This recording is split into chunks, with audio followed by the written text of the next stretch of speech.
자, 안녕하세요. 예, 반갑습니다. 자, 이번 시간에 3강에는 PRE를 하기로 했죠? 자, 바로 내용으로 들어가도록 하겠습니다. 자, 먼저 그 PRE에 대해서는 이미 FORE와 같다는 것을 뒤집어서 한번 더 확인하자는 얘기입니다. 같은 의미로 전에 미리 뜻이다. 그리고 경우에 따라서는 ANTE라고 하는 적도도 같은 말이 하나다. 이렇게 얘기했었죠. 그럼 자, 역시 단어들을 하나하나 적으면서 해보겠습니다. 자, 먼저 PRE 다음에다가 자, PRE 다음에 adolescence라는 단어를 붙여봅시다. 그러니까 이걸 잠시 두면 이 단어 뭔지 알죠, 여러분? adolescent라는 단어가 청소년의 뜻이고 adolescence는 청소년기 또는 사춘기를 부분적으로 말하기도 합니다. 그럼 자, 이 단어는 뭐죠? 사춘기 이전 단계입니다. 주로 9세에서 12세까지의 단계. PRE가 비포가 있다는 것만 잘 기억을 하세요.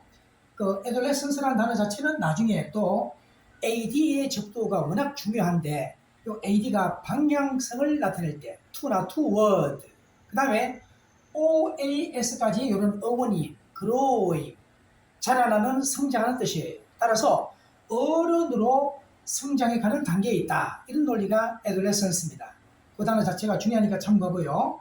이렇게도 우리가 기출된 문제 속에 이런 단어가 등장했다는 점을 한번 알려드리는 겁니다. 그 다음 두 번째, PRE 다음에 caution 이 단어를 붙이면 우리가 이미 caution을 알고 있죠. caution 단어가 주의라든지 조심의 뜻이죠. 그러면은 미리 하는 주의다 하는 말도 뭐 조심, 경계, 특히 미리라는 말이 첨가되니까 예방수단, 예방책을 말할 때 많이 쓰입니다.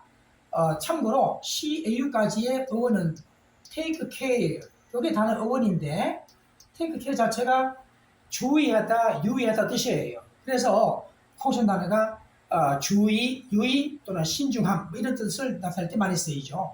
자, 그 다음에 precede의 단어를 하겠습니다.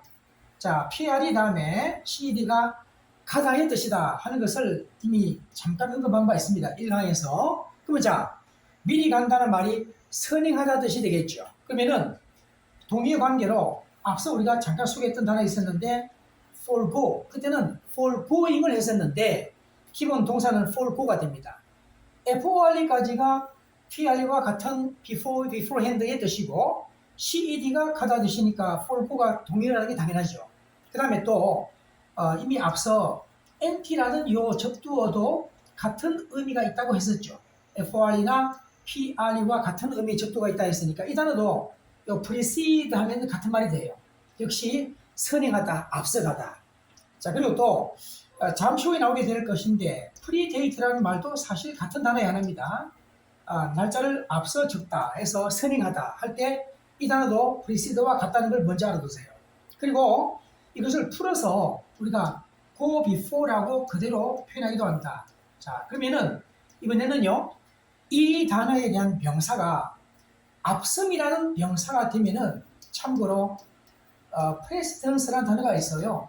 이 단어는 많이 쓴 단어가 아닌 편인데 참고로. 그런데 precedent라는 단어가 있습니다. 이 단어는 물론 이 단어의 배경을 두고 나왔습니다만은 형용사로도 매우 중요하고 명사로도 중요하다. 형용사일 때는 앞서가는, 선행하는 뜻이 되겠죠. 앞서가다, 선행하다 뜻이니까. 두 번째, 명사일 때는 앞서간 일, 전례나 선례를 말합니다. 전례나 선례라 말할 때는요, antecedence에서 나온 단어, antecedent라는 단어도 중요해요. 그래서 이 단어도 전례, 선례라는 말은 똑같은 뜻입니다. 그런데 동시에 이 단어는 우리가 문법적으로 명사의 앞에 두는 선행사라고 말할 때 많이 쓰는 단어이기도 합니다. 자, 이렇게 해서 이 단어가 각각 굉장히 중요한 단어로 연결된다는 걸 참고하고요. 그 다음에 자, precise라는 단어가 있죠. 그러면은 PRE까지가 역시 before의 접도라는 건 됐고 CIS가 여기서는 자르다 뜻입니다. 그러면 보세요. 미리 군더더기가 될 만한 것은 다 미리 잘라버린다는 말은 핵심만 딱 남기겠죠. 그래서 우리가 이 단어가 주로 정밀한, 정교한 이런 성격의 뜻으로 많이 쓰입니다. 분명한 뜻도 있습니다. 그러다 보니까 또 꼼꼼한 뜻도 있어요. 그래서 이 단어에 이 형용사로 유사 단어가 accurate, 정확한 있는 단어 있죠. 그 단어도 뭐 유사하니까 동의어 나오기도 합니다. 자, 그 다음에 조금 어려운 단어 하나 소개하면요. 역시 수능 단어에 나왔던 단어니까 소개합니다. 자, precipitation 이라는 단어가 있는데 이 단어가 조금 어렵습니다만 강수량, 강수라는 뜻입니다. 왜냐면은 PRE까지는 비포가 됐고 CIP가 CAP에서 나왔는데 캡이라는 것은 모자가 되기도 하지만 그 모자가 뜻하는 것은 머리에 쓰는 거 아닙니까? 머리의 어원이에요. 그런데 경우에 따라서는요, 머리 쪽에 있는 것이 아래로 꼬꾸라뜨려질 때 거꾸로 이런 뜻으로 헤드롱을 뜻하는 어원이 됩니다. 헤드롱. 그래서 아래로 바로 앞쪽 아래로 쭉 떨어지는 것이 강수량이 된다. 또는 이게 추락, 낙하, falling 이런 뜻의 단어가 precipitation인데 매우 중요한 단어입니다. 독해 지문에 많이 등장하는 단어입니다. 자, 그 다음에 pre 다음에 이제는 그 DE를 붙이는 단어 패턴으로 한번 가보면요. predecessor라는 단어만 봤죠. PRE까지는 before에 물론 접두어고 DE는 다운에 접두가 되고 ses가 CED와 CEESS는 같은 어원이에요. 이것이 바로 가다의 어원입니다. to go. 그래서 앞서 미리 가버린 사람이니까 전임자 선배가 되겠죠. 드물게나마 이 단어도 앞서간 사람이니까 선조 조상의 뜻도 되긴 돼요. 그러나 그런 뜻보다는 전임자 선배. 그럼 이 단어의 딱 정반대가 뭐냐? 후계자니까 success가 됩니다. 자, 그러면 SUC가 SUB에서 나왔고 차후로 하겠지만 under 아래로 계속 이어가는 사람. 여기서는 C가 하나 더 있어야 됩니다. 앞에 SUC는 SUP의 변형이고 뒤에 CESS인데 C가 하나 더 있습니다. 자, 그러면은 후임자, 후계자가 되겠죠.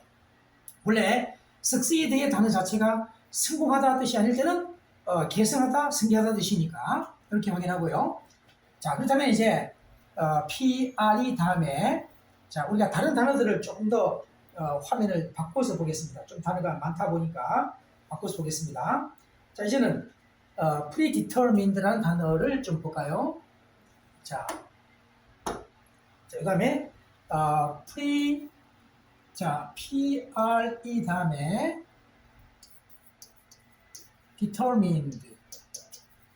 determine의 단어가 우리가 결심하게 하다 뜻의 동사에서 determined가 결심한 뜻이죠. 그래서 미리 결정한 해서 또 명사할 때는 predetermination 이런 뜻의 단어가 된다. 그 점을 참고하고요.